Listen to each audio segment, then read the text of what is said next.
Hello student, आज हम बात करने वाले हैं आपकी क्लास 10th के चैप्टर नंबर 7 के बारे में, जिसका नाम है कोऑर्डिनेट ज्योमेट्री। कोऑर्डिनेट ज्योमेट्री किस काम में आता है उसकी बात करते हैं। एक्चुअल में क्या होते हैं कोऑर्डिनेट? होते हैं एक्स वाई, वो एक्चुअल में पोजीशन को बताते हैं। जैसे देखिए, मैंने यहाँ पे एक पॉइंट लिख दिया। अगर मेरे को इसकी पोजीशन बतानी है तो इसे मैं एक ग्राफ के रूप में यूज करूंगा। तो ये अपना हो गया ओरिजिन पॉइंट, इसे अपन बोलते हैं ओरिजिन पॉइंट। और ये वाली जो लाइन है इसे मैं बोलूंगा एक्स, और ये वाली जो लाइन है इसे अपन बोलेंगे वाई एक्सिस। यानी ये बिल्कुल परपेंडिकुलर होता है, तो ये बिल्कुल इसके साथ में। ओरिजिन पॉइंट से किसी भी पॉइंट की क्या बताई जाती है? डायरेक्शन। तो ये देखते हैं कि एक्स कितने पे आ रहा है, यानी एक्स पे कितने पे वैल्यू आ रही है। जैसे मान लीजिए ये 10 पे आ रही है, यानी यहाँ एक्स की वैल्यू 10 है, और यहाँ मान लीजिए एक्स वाई की जो वैल्यू है वो कितनी है? 5 है। तो इस पॉइंट के जो कोऑर्डिनेट होंगे वो होंगे 10,5। कितने होंगे? 10,5। कोमा से पहले लिखा जाता है एक्स का कोऑर्डिनेट, कोमा के बाद में लिखा जाता है वाई का कोऑर्डिनेट। आपके यहाँ सिर्फ ये एक्स और वाई यानी दो एक प्लेन की बात होगी, 3D की बात नहीं होगी, यहाँ सिर्फ 2D की बात होगी। यानी आपके जो डायरेक्शन आएंगे वो एक्स वाई के रूप में आएंगे। किसके रूप में आएंगे? एक्स वाई के रूप में। अब कुछ एक बातें और सीखते हैं कि कोऑर्डिनेट ज्योमेट्री में क्या क्या आएगा। कोऑर्डिनेट ज्योमेट्री में जो 0 0 होता है उसे अपन बोलते हैं मूल बिंदु, या इसे बोलते हैं ओरिजिन पॉइंट। क्या बोलते हैं? Origin point. चलिए ग्राफ को मैं एक बार ड्रॉ करके देखता हूं कि ग्राफ एक्चुअल में होता कैसा है। चलिए ऐसा अपना ग्राफ है, इसे अपन बोलते हैं एक्स एक्सिस। ये अपना है एक्स एक्सिस, और इसको बोलते हैं एक्स डैश एक्सिस। ये क्या है? X dash axis. ऊपर वाले को अपन बोलते हैं वाई एक्सिस। क्या बोलते हैं? Y axis. और नीचे वाले को अपन बोलते हैं वाई डैश एक्सिस। क्या बोलते हैं? Y dash axis. और ये अपना है ओरिजिन पॉइंट, ओ से डिनोट करते हैं। ये है अपना ओरिजिन पॉइंट जिसके कोऑर्डिनेट होते हैं 0 0। इस साइड में आएंगे तो ये आएगा 1 और 2 और 3 और 4 और 5 ऐसे। इस साइड में जाएंगे -1, -2, -3, -4। ऊपर की तरफ जाएंगे +1, +2, +3, +4। नीचे की तरफ आएंगे -1, -2, -3 और -4। इसे बोलते हैं अपन फर्स्ट क्वाड्रेंट। इसे क्या बोलते हैं? First quadrant. इसे क्या बोलते हैं? Second quadrant. इसे क्या बोलते हैं? Third quadrant. और इसे क्या बोलते हैं? Fourth quadrant.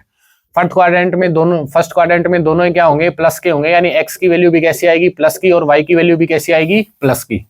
सेकंड क्वाड्रेंट में देखते हैं एक्स की वैल्यू आती है नेगेटिव और वाई की वैल्यू आती है पॉजिटिव। थर्ड क्वाड्रेंट में देखते हैं एक्स की वैल्यू भी नेगेटिव और वाई की वैल्यू भी नेगेटिव, यानी दोनों नेगेटिव नेगेटिव वैल्यू इस क्वाड्रेंट में आएंगे। अपन इसकी बात करें तो इसमें एक्स की वैल्यू आएगी पॉजिटिव और वाई की वैल्यू आएगी नेगेटिव। देखिए एक्स पॉजिटिव आ रहा है तो एक्स की वैल्यू पॉजिटिव, कोमा के बाद में आता है वाई, तो वाई क्या है? नेगेटिव। इसमें देखें तो एक्स भी क्या है? नेगेटिव, और वाई भी क्या है? नेगेटिव। इसमें देखें तो एक्स क्या है? नेगेटिव, और वाई क्या है? पॉजिटिव। इसमें देखें एक्स भी पॉजिटिव है और वाई भी क्या है? पॉजिटिव। ज्यादातर अपने जो क्वेश्चन होंगे वो इसी कोऑर्डिनेट पे होंगे। ठीक है, तो चलिए अपन चलते हैं आगे। आपकी जो ये एक्सरसाइज है इसमें आपको 2 ही फॉर्मूले पढ़ने हैं। 2 फॉर्मूले कौन से? एक तो पढ़ना है आपको सेक्शन फॉर्मूला, और एक आपको पढ़ना है डिस्टेंस फॉर्मूला। डिस्टेंस फॉर्मूला क्या कहता है? देखिए, जब आपको 2 पॉइंट्स दिए हों, उनके कोऑर्डिनेट दिए हों, उनके बीच की डिस्टेंस निकालनी हो, दूरी निकालनी हो, तो कैसे निकालते हैं? चलिए, एक ही अपने पास P पॉइंट है जिसके कोऑर्डिनेट है x1 और y1। एक अपने पास Q पॉइंट है जिसके कोऑर्डिनेट है x2 और y2। अगर आपको यहां से दूरी निकालनी है, डिस्टेंस ऑफ, आप लिखेंगे distance of AB। Distance of AB लिखेंगे तो इसे क्या लिखेंगे? रूट में वैल्यू आएगी x2 माइनस में x1 का whole square plus y2 minus y1 का होल स्क्वायर। ये अपना डिस्टेंस फॉर्मूला है। यानी यहाँ पे आपको कोई ना कोई कोऑर्डिनेट दिए होंगे, इनकी दूरी क्या दी होगी? यहाँ पे कोऑर्डिनेट की जगह आपको ऐसे नंबर दिए गए होंगे, जैसे ये 4 है, ये 5 है, यहाँ पे मान लीजिए ये 2 होगा और ये 3 होगा। ऐसे कोई पॉइंट दिए हैं, वो कहेगा इन दोनों पॉइंट्स के बीच की क्या निकालो? डिस्टेंस। तो ये अपना फॉर्मूला है। देखिए रखेंगे कैसे, पहले लगाएंगे रूट, उसके बाद में देखते हैं x2 ये है अपना, तो वैल्यू कितनी आ गई? 4 माइनस, और ये वैल्यू कितनी आई? 2, और इसका कर दिया अपन ने स्क्वायर प्लस, ये वैल्यू कितनी है? 5, और ये वैल्यू कितनी है? 3, यानी माइनस का 3, और इसका अपन ने कर दिया होल स्क्वायर। इसे जब सोल्व करेंगे तो वैल्यू अपने पास आएगी कितनी? 4 प्लस 4, यानी इसमें से घटाया 2, 2 का स्क्वायर किया 4, 5 में से 3 घटाया 2, 2 का स्क्वायर किया 4, वैल्यू आई अपने पास 8। 8 को लिखते कैसे हैं? 2√2। ये जो वैल्यू रूट में आएगी, यानी 8 के आप फैक्टर करो तो वैल्यू आएगी 4, ये आया 2, ये आया 2, ये आया 2, ये आया 1। तो एक दो के क्या बनाने हैं? पेयर। जो पेयर बन गया वो बाहर, जिसका पेयर नहीं बना वो रूट के अंदर। तो इस प्रकार से अपन डिस्टेंस फॉर्मूला लगा के और किसी भी 2 पॉइंट्स के बीच की क्या निकाल सकते हैं? डिस्टेंस। यानी यहां से लेकर यहां तक की जो डिस्टेंस है वो कितनी आई? 2√2 आई है। कितनी आई है? 2√2। तो ये पहला तो ये है अपना डिस्टेंस फॉर्मूला। डिस्टेंस फॉर्मूला में एक दो क्वेश्चन और आते हैं, उनकी बात करते हैं ना।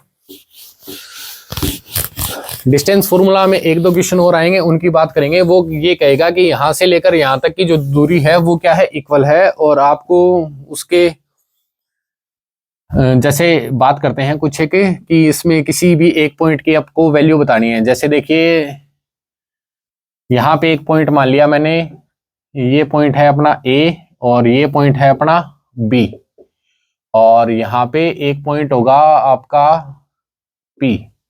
और वो कहेगा जैसे इसके आपको कोऑर्डिनेट देगा 3 और 2, इसके मान लिया आपको दे दिए कितने 5 और 4, और वो ये कहेगा कि ये दूरी और ये दूरी दोनों क्या है, बराबर। दोनों क्या है, बराबर। यानी यहाँ पे आपका पी पॉइंट है, पी के कोऑर्डिनेट में अपन लिख देंगे जैसे कि x कोमा, और मैंने लिख दिया 0। कितना लिख दिया, x कोमा 0। x कोमा 0 लिख दिया। तो वो ये आपसे ये कहेगा कि आप इसकी वैल्यू निकालिए। किसकी वैल्यू निकालिए, x की वैल्यू क्या आएगी। तो इसका मतलब ये है कि एपी की जो दूरी आई वो ये कहेगा कि एपी बराबर है किसके, बीपी के। जब एपी बराबर है किसके, बीपी के, तो दोनों में मैं डिस्टेंस फॉर्मूला लगा दूंगा। लगाएंगे तो यहाँ पे अपन लिखेंगे कि x माइनस में 3 का होल स्क्वायर, और यहाँ पे आएगा कितना प्लस, और इसे लिखेंगे 0 माइनस में 2 का होल स्क्वायर इक्वल टू, यहाँ पे वैल्यू आएगी अपनी x माइनस का 5 का होल स्क्वायर। आप x1 x2 किसी को भी माने, कोई दिक्कत नहीं है। और यहाँ पे अपन लिखेंगे 0 माइनस में 4 का होल स्क्वायर, और ये अपना आया प्लस।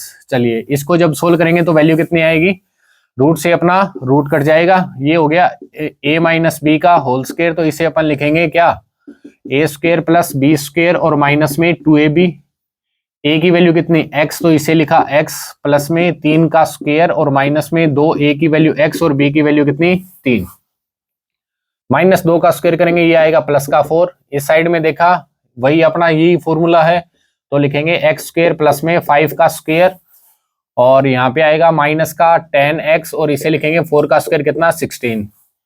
अब देखिए x के स्क्वायर से x का स्क्वायर कट जाएगा, क्योंकि इधर जाएगा तो होगा माइनस का। किसका होगा, माइनस का। इसको थोड़ा सोल्व कर लेते हैं, तो यहाँ पे वैल्यू आएगी 9, और इसको जब सोल्व किया तो ये आया माइनस का 6x और प्लस का 4 इक्वल टू, इसको जब सोल्व करेंगे वैल्यू आएगी 25 और माइनस का 10x और प्लस का 16।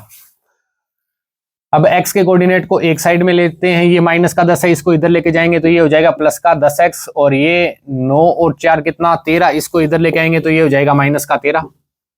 इन दोनों को कट कर दिया, 10 में से 6 गया तो वैल्यू अपने पास बची 4x। यहाँ कितना है 16 में से 13 गया तो यहाँ बचा 3, और ये 25 में 3 ऐड हो गया तो वैल्यू कितनी आई 28। यानी x की जो वैल्यू आएगी वो आएगी 28/4, वैल्यू आएगी 7। कितनी आएगी 7। तो इस प्रकार से आपसे पॉइंट पूछ सकता है ना। चलिए आगे चलते हैं। ये डिस्टेंस फॉर्मूला लगेगा आपकी एक्सरसाइज 7.1 में। जितने भी क्वेश्चन है उसमें सब में डिस्टेंस फॉर्मूला पूछेगा। चलिए उसके बाद में कुछ क्वेश्चन और आते हैं कि आपको ये बताना है कि आपको एक क्वाड्रिलेटरल दे रखा है, तो ये बताओ कि ये पैरेललोग्राम है, रेक्टेंगल है, या रोम्बस है, क्या है ये, उसकी बात करेगा वो। तो चलिए देखते हैं। यहाँ पे 1 नंबर पे आता है रेक्टेंगल। 1 नंबर पे क्या आएगा, रेक्टेंगल। रेक्टेंगल के लिए क्या कंडीशन है, रेक्टेंगल की शेप होती है ऐसी, है ना। इसे नाम दे दिया मैंने ABCD। तो पहले तो अपोजिट साइड क्या होंगे, इक्वल। तो आप चेक करेंगे कि AB की डिस्टेंस और CD की डिस्टेंस क्या हो, बराबर। उसके बाद में यहाँ चेक करेंगे कि BC की डिस्टेंस और AD की डिस्टेंस क्या हो, बराबर। लेकिन इतना करने पे ये रेक्टेंगल नहीं होगा। रेक्टेंगल के लिए आपको इसकी डायगोनल और चेक करनी है। अगर वो डायगोनल इक्वल आ रही है तो आप लिखोगे कि ये रेक्टेंगल है। अगर डायगोनल इक्वल नहीं आ रही तो वो एक पैरेललोग्राम होगा। अगर यहाँ पे डायगोनल यानी AC बराबर आ जाती है B और D के, ये तीनों कंडीशन जब आप चेक कर लो तो वो कहलाएगा रेक्टेंगल। क्या कहलाएगा, रेक्टेंगल। 2 नंबर में मैं चेक करता हूँ पैरेललोग्राम। किसको, पैरेललोग्राम को। पैरेललोग्राम कैसी शेप होती है, ऐसी आपकी शेप होती है पैरेललोग्राम की। अपोजिट साइड क्या होती है, इक्वल। तो यहाँ पे मैंने लिख दिया ABCD, यानी पहले तो चेक करो साइड। तो पहले चेक करेंगे कि AB बराबर है CD के। दूसरी चीज BC बराबर है किसके, AD के। अगर लेकिन इसकी जो डायगोनल होती है वो इक्वल नहीं होती, तो आप यहाँ लिखेंगे कि AC की वैल्यू बराबर ना हो किसके, BD के। अगर ये वाली कंडीशन लग रही है तो ये क्या होगा, एक पैरेललोग्राम। अगर ये डायगोनल भी इक्वल आती हैं तो वो कहलाएगा रेक्टेंगल। अगर डायगोनल इक्वल नहीं आती हैं तो वो कहलाएगा एक पैरेललोग्राम। अब बात करते हैं 3 नंबर पे आता है अपना स्क्वायर। क्या आता है, स्क्वायर। ये अपना है स्क्वायर, स्क्वायर में प्रत्येक एंगल कितने डिग्री का, 90 डिग्री का, और प्रत्येक साइड क्या होती है, इक्वल, प्रत्येक साइड क्या होती है, इक्वल। इसके नाम लिख लेते हैं ए बी सी डी। यानी पहले तो चारों साइड को चेक करो, चारों साइड कौन सी, कि अगर ए बी की वैल्यू बराबर आए बी सी की वैल्यू के, और बराबर आए किसके, सी डी की वैल्यू के, और बराबर आए किसके, ए डी की वैल्यू के, ये चारों वैल्यू क्या आनी चाहिए, बराबर, यानी चारों साइड हो बराबर। लेकिन चारों साइड होने से वो स्क्वायर नहीं होगा, स्क्वायर के लिए आपको डायगोनल और चेक करनी है। क्या चेक करनी है, डायगोनल। ये जो डायगोनल है इसकी अगर AC बराबर आ जाए किसके, BD के, तो आप लिखोगे कि वो एक क्या है, स्क्वायर है, वो क्या है, एक स्क्वायर। अब 4 नंबर पे आता है रोम्बस। क्या आता है, रोम्बस। रोम्बस क्या होता है, रोम्बस ऐसी शेप होती है बिल्कुल जिसकी चारों साइड क्या होती है, इक्वल, चारों साइड क्या होती है, इक्वल, लेकिन एंगल 90 डिग्री का नहीं होता इसमें। इसे नाम दे दिया ABCD। तो पहले तो आप चेक करो चारों साइड इक्वल है या नहीं, तो AB बराबर होगा किसके, BC, और बराबर होगा किसके, CD के, और बराबर होगा किसके, AD के। चारों साइड तो क्या आनी चाहिए, इक्वल, लेकिन इसकी जो डायगोनल होती है वो इक्वल है नहीं होती। तो अगर डायगोनल इक्वल नहीं आए तो आप उसे लिखोगे रोम्बस, यानी AC की वैल्यू बराबर नहीं होगी किसके, BD के। यानी AC की वैल्यू जब डायगोनल इक्वल नहीं आए तो कहलाएगा रोम्बस। चारों साइड इक्वल आ रही है लेकिन डायगोनल इक्वल नहीं आ रही तो रोम्बस। जब चारों साइड इक्वल और डायगोनल इक्वल आ जाए तो कहेंगे स्क्वायर, और जब अपोजिट साइड इक्वल हो और डायगोनल भी इक्वल आ जाए तो कहेंगे रेक्टेंगल, और जब अपोजिट साइड इक्वल हो लेकिन डायगोनल इक्वल नहीं आए तो कहेंगे पैरेललोग्राम।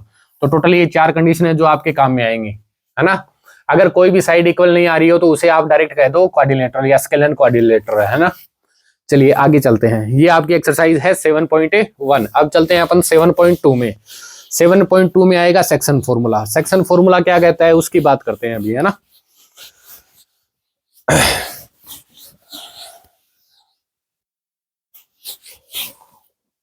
सेक्शन फॉर्मूला आपसे क्या कहता है, सेक्शन फॉर्मूला ये कहता है कि मान लो ये कोई 2 पॉइंट है और ए के कोऑर्डिनेट दे रखे हैं आपको x1 और y1, और ये कोई बी पॉइंट है जिसके आपको कोऑर्डिनेट दे रखे हैं x2 और y2, और बीच में कोई पॉइंट है p, बीच में कोई पॉइंट है p जिसके कोऑर्डिनेट है x और y। वो आपसे कहेगा कि इसको m1:m2 में काट रहा है, यानी काटने का कोई रेशियो देगा कि ये इतना है, ये इतने रेशियो में एक दूसरे को कट कर रहे हैं। जब आपको ऐसे रेशियो दिया जाए तो आपको p के ये जो x और y है इनकी वैल्यू निकालनी पड़ेगी। इनकी वैल्यू कैसे निकालेंगे, इसके लिए आता है सेक्शन फॉर्मूला, यानी ये सेक्शन फॉर्मूला है। अगर आपको x की वैल्यू निकालनी है तो आप लिखेंगे m1 और साथ में आएगा x2 प्लस में m2 और x1, और डिवाइड में आएगा m1 प्लस m2। ध्यान रही जब m1 है तो साथ में आना चाहिए x2, और जब m2 है तो साथ में आना चाहिए x1, नीचे दोनों का टोटल। अगर आपको y की वैल्यू निकालनी है, अगर आपको किसकी वैल्यू निकालनी है, y की वैल्यू निकालनी है, तो यहाँ पे फॉर्मूला होगा, वो होगा m1 और साथ में आएगा y2 प्लस में m2 y1, और डिवाइड में आ जाएगा m1 प्लस m2।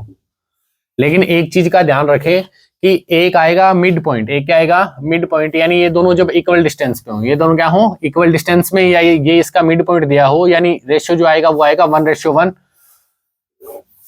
जब ये क्या दिया हो, मिड पॉइंट दिया हो, क्या दिया हो, मिड पॉइंट। मिड पॉइंट के लिए x का जो कोऑर्डिनेट होगा, यानी m1 और m2 की वैल्यू 1 1 है, यहाँ 1 रखो यहाँ 1 रखो, तो ये वैल्यू आएगी कितनी, x2 प्लस में x1/2, और ये y की वैल्यू आएगी कितनी, y2 प्लस y1/2। आप इसे ऐसा भी लिख सकते हो कि x1 प्लस x2/2। जब कैसी कंडीशन दी गई हो, मिड पॉइंट की कंडीशन दी गई हो, और यहाँ आप लिख सकते हो y1 प्लस y2/2, यानी x और y के कोऑर्डिनेट को जोड़ो और डायरेक्ट 2 का भाग दे दो, तो आपके इस x की वैल्यू आ जाएगी और इस फॉर्मूले से इस y की वैल्यू आ जाएगी। ये तब लगेगा जब क्या दिया हो, मिड पॉइंट दिया हो। लेकिन यहाँ पे जब आपको अलग अलग रेशियो दिया है तो आपको x के लिए ये वाला फॉर्मूला लगाना है और y के लिए ये वाला फॉर्मूला लगाना है। ये है आपका सेक्शन फॉर्मूला। लेकिन इसके बाद में एक टाइप और आएगा जब आपको रेशियो नहीं दिया, जब आपको क्या नहीं दिया, रेशियो, और आपको ये p के कोऑर्डिनेट दिए होंगे तो आपको रेशियो निकालना है। तो रेशियो कैसे निकालेंगे उसकी बात करते हैं। चलिए, जब आपको यहाँ पे x और y में से किसी भी एक की वैल्यू मिले या दोनों की वैल्यू मिले तो यहाँ पे वो आपको रेशियो नहीं देगा m1:m2। तो आप यहाँ पे मानना k:1। क्या मानेंगे, k:1, यानी m1 को आपने माना है k और m2 को आपने माना है क्या, 1। आ रही है बात सुन में, तो k:1 मान के करेंगे अपन, और फिर वहां से अपने पास क्या होगा, एक रिलेशन आएगा और वहां से अपने पास k की वैल्यू आ जाएगी, तो अपना ये क्या आ जाएगा, रेशियो आ जाएगा। चलिए जैसे देखते हैं, ये है 2 और 3, और यहाँ मान लो आपको दे दिया कितना, 4,0, और ये अपन ने मान लिया कि ये है 5 और 6, ऐसा कुछ मान लिया। अब अपन देखते हैं कि इसमें आपको रेशियो निकालना है, यानी m1 रेशियो m2 पूछा है आपसे, तो मैं मानूंगा k रेशियो 1। क्या मानेंगे अपन? k ratio 1। दोनों में से किसी भी एक की वैल्यू अगर मेरे को पता है तो भी मैं निकाल सकता हूं, और दोनों की वैल्यू पता है तो भी मैं निकाल सकता हूं। तो देखिए कैसे निकालेंगे। अपन मान लेते हैं 0 के बराबर। किसके बराबर है? 0 के बराबर, क्योंकि 0 से मानना क्या होता है? आसानी, यानी y की वैल्यू 0 है तो मैं y का फॉर्मूला लगाऊंगा। y का फॉर्मूला क्या है भाई? y का फॉर्मूला है m1y2 प्लस में m2y1, और डिवाइड में क्या आएगा? m1 plus m2। y की वैल्यू कितनी? 0 इक्वल टू m1 की वैल्यू कितनी है? k। y2 की वैल्यू कितनी है? 6। कितनी है? 6 प्लस यहाँ पे m2 की वैल्यू कितनी है? 1।